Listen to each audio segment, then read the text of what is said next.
Last week, the National Women's Soccer League announced a new collective bargaining agreement with the NWSL Players Association that has a first in major American professional sports. In the CBA, the league is scrapping its draft and moving to unrestricted free agency. So let's talk about this historic new CBA for the NWSL. We're going to do it with the author and founder of Power Plays. Her name is Lindsay Gibbs, and she joins me now. Lindsay, how are you doing? I'm doing great. Thanks for having me. Yeah, glad to have you here and talk about this, 'cause I think it's really interesting to dive into. And Lindsay, the new NWSL CBA is being hailed as a game changer by many for women's sports. In your opinion, what are the most significant aspects of this agreement that sets it apart from previous CBAs in women's sports? It's incredibly player focused. It really gives the power to the players in a way that we don't see really in any CBA, no matter what the league are. So, of course, salaries have increased. Players now have to consent to trades. They can't just wake up after a nap and find out that they've been traded. And the two biggest ones are that contracts are now completely guaranteed. And as you mentioned, the draft has been abolished. There will be no college draft, no expansion draft when new teams are coming to the league, no more drafts. Yeah, and that is so huge because no American sport, no major American sport, I say, has done this before. And we're going to get to that in a second. I want to first talk about unrestricted free agency because unrestricted free agency here is also a first for any major American professional sports league. How do you think this is going to impact the players' autonomy and bargaining power within the NWSL? I think it's so great because what it does is it puts the pressure on the teams and on the organizations to be attractive to players. You want to have the best facilities. You want to have word of mouth going around that you have the best environment to train in, that you have, the best meals and the best travel accommodations, just the best everything. You want players to be seeking you out because you're not going to have rights to anyone anymore outside of their contracts. So I think that's just so good and so much through the history of women's sports. It's been about players being grateful for whatever kind of crumbs they're given, even from their organizations. And this just shifts the power to like, no, you can demand more. You can want to see better treatment, better investment, and better on field performance. Right, and I think all those things go hand in hand, right? When players feel like they're invested in, they're going to want to perform better on the field, on the court, on the pitch. You're going to want to see all that. Now, we talked about this at the top. The NWSL has scrapped its draft system with this new CBA. Why do you think the league decided to take this unprecedented step? And what do you believe will be the immediate and the long-term effects on player recruitment with the abolishment of the draft? Well, this is huge. I mean, like I'm sure a lot of people who are watching this, I am an American sports fan. I grew up with drafts just being the lay of the land, just what you expect, what you look forward to every year, the way things are done. But the NWSL is not really competing with American leagues. It's competing with international leagues. And they don't have drafts. The way that sports are done in Europe, in other countries, is not through the drafts.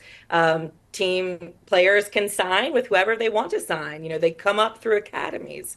And so I think that that was one of the big problems was these young players, 18, 19, they didn't want to go to college in the United States, then leave and have their future in their league the first few years of their career up to the draw gods, right? Like up to the random order of the draft. They wanted to have a say in it. So you started to see big stars like Katarina Macario, like Fischel go to leagues in Mexico or in Europe where they could pick the team that they wanted to go to sign their first pro contract. So I think that's why the league decided to do this because they were losing talent to other leagues. And ultimately, I think that's going to, in the immediate, keep more talent, especially American talent, in the National Women's Soccer League and allow it to better compete for international talent because they're not going to have these weird, international or, drafts and expansion drafts and all these weird things that are just American kind of inventions. Yeah, there are things that these are conventions, right? The draft is one of American sports, and you kind of talked about it, all the American Sports League. This is what American sports fans know, and this is what they see. I have long thought that drafting is kind of antiquated, and I'm also a fan of European soccer. And as you mentioned, there is no drafting in many other sports leagues around the world. So with that being said, with this happening now, with the NWSL and the draft being abolished, do you foresee other American professional sports leagues, particularly those with established draft systems, ever moving towards a model that includes unrestricted free agency? Why or why not do you think this may or may not happen? I think the first thing is we're going to have to see what happens to parity in the NWSL. I think other teams are going to be looking. How do the smaller markets recruit? How did they get players if they're not at the top of the draft? Are they still able to get talent to come to their franchises? Or are we just going to see players going to LA and New York? Because that's the fear in any sport, right? You want the smaller markets to have an opportunity.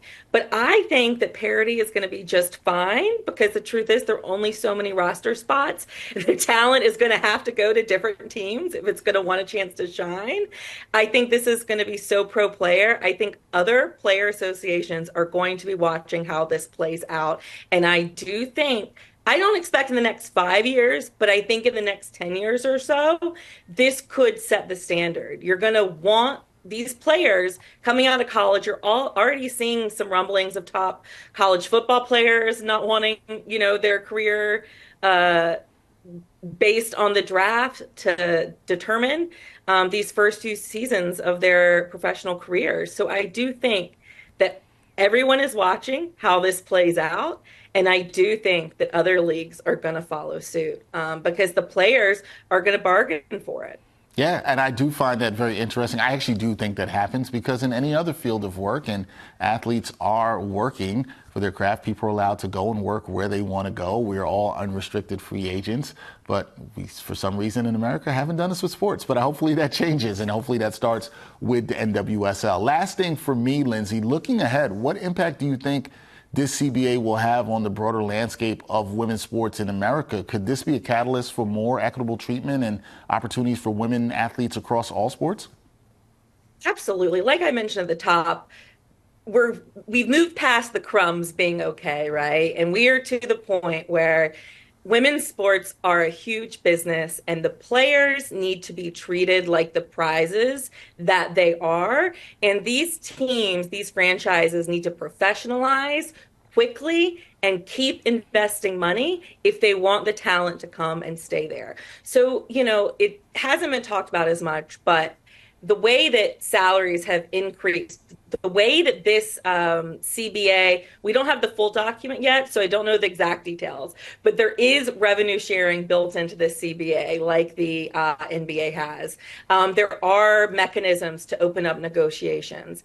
I think all of these things are things that I think especially the WNBA is watching and is going to learn from. And making women's sports especially because of how hard the players have had to fight against these systems just to get to where they are today. You want more of that power to be in the players' hands because it's hard to trust the owners and the media networks and everyone to keep investing when history shows that they need to be held accountable, right? There need to be measures of accountability in there, or they might, lose interest. And so I think that everyone is watching, like I said, and I do think the WNBA in particular is going to take a lot from this CBA. Yeah, I'm very intrigued, especially with the new CBA negotiations coming up for the WNBA this offseason. It'll be very interesting to see where that league and their Players Association goes from here. But this is a historic new CBA for the NWSL.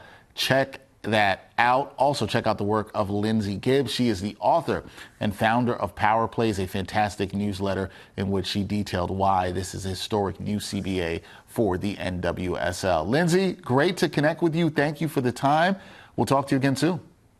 Thanks so much for having me.